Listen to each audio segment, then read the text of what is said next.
625কে কত দ্বারা ভাগ করলে ভাগফল 24 এবং ভাগশেষ 25 হবে।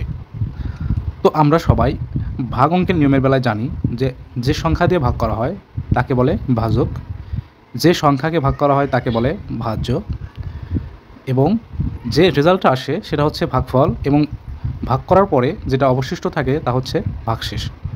আমরা যদি 17কে 4 দিয়ে ভাগ করি তাহলে 17-এর মধ্যে 4 কতবার যায়? 17-এর মধ্যে 4 4বার যাওয়ার পরেও 4 4 16, তারপরে আমার কিন্তু 1 অবশিষ্ট থাকে। তার মানে এখানে ভাজক হলো 4, ভাজ্য হলো 17, ভাগফল 4 এবং শেষে 1 অবশিষ্ট থাকে, এজন্য এটাকে আমরা ভাগশেষ বলতে পারবো। তাহলে আমরা এই যে ভাজ্যটা 17 এটা কীভাবে পেলাম? এই যে 4 আর 4 গুণন করলে হয় 4 4 16, এবং এর সাথে যদি আমরা 1 যোগ করি তাহলে আমাদের হয় 17। অর্থাৎ আমরা যদি ভাজকের সাথে ভাগফল গুণ করি এবং তার সাথে যদি ভাগশেষ যোগ করি তাহলে আমরা ভাজ্য পাই। আমরা ভাজ্য পেলাম। এখন আমরা ভাজকের সূত্র, ভাগফলের সূত্র এবং ভাগশেষের যে সূত্র, এই তিনটা সূত্র আমরা নিয়ে আসব। ডান পাশের সাইডটাকে বাম পাশে নিয়ে আসলাম এবং বাম পাশের সাইডটাকে ডান পাশে নিয়ে গেলাম।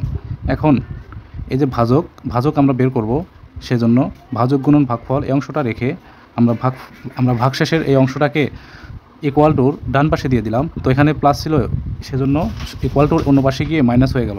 এখানে ভাজ্য, এখানে প্লাস ভাগশেষ ছিল, এই পাশে যাওয়ার পরে মাইনাস ভাগশেষ হয়ে গেল। এখন যদি আমরা ভাজক রাখি তাহলে এখানে গুণ আছে ভাগফল, এই পাশে যদি চলে যায় তাহলে ভাগ হয়ে যাবে। তখন আমরা বলতে পারবো ভাজক সমান ভাজ্য বিয়োগ ভাগশেষ ভাগ ভাগফল। তাহলে ভাজক সমান কি? ভাজ্য বিয়োগ ভাগশেষ ভাগ ভাগফল। এবং এখান থেকে যদি আমরা ভাগফলটাকে রাখতে চাই তাহলে ভাজকটা কিন্তু এই পাশে চলে যাবে এবং ভাগ হয়ে যাবে। তাহলে আমরা ভাগফল সমান বলতে পারি ভাজ্য বিয়োগ ভাগশেষ ভাগ ভাজক। এরপরে আছে ভাগশেষ সমান ভাজ্য বিয়োগ ভাজক গুণন ভাগফল। একদম প্রথমে যে অঙ্কটা নিয়েছি সেই অঙ্কটা সলভ করি। দেখুন, আমাদের প্রশ্নে বলা হয়েছিল 625কে কত দ্বারা ভাগ করলে ভাগফল 24 এবং ভাগশেষ 25 হবে। অর্থাৎ কোন সংখ্যাকে ভাগ দেওয়ার কথা বলছে? 625, এজন্য আমাদের ভাজ্য হলো 625। আমাদের বলছে কত দ্বারা ভাগ করতে হবে, অর্থাৎ যে সংখ্যা দ্বারা ভাগ করতে হবে সেটাকে আমরা জানি ভাজক, অর্থাৎ আমাদের ভাজক বের করতে হবে। জানি ভাজক সমান ভাজ্য বিয়োগ ভাগশেষ ভাগ ভাগফল। তো এখানে 625 আমার ভাজ্য বিয়োগ ভাগশেষ আমার 25 এবং ভাগফল হলো 24। 25 থেকে 25 বাদ দিলে হয় 600 এবং নিচে আছে 24। এখন 600কে 24 দিয়ে ভাগ করলে আমার হবে 25, অর্থাৎ আমার ভাজক হলো 25।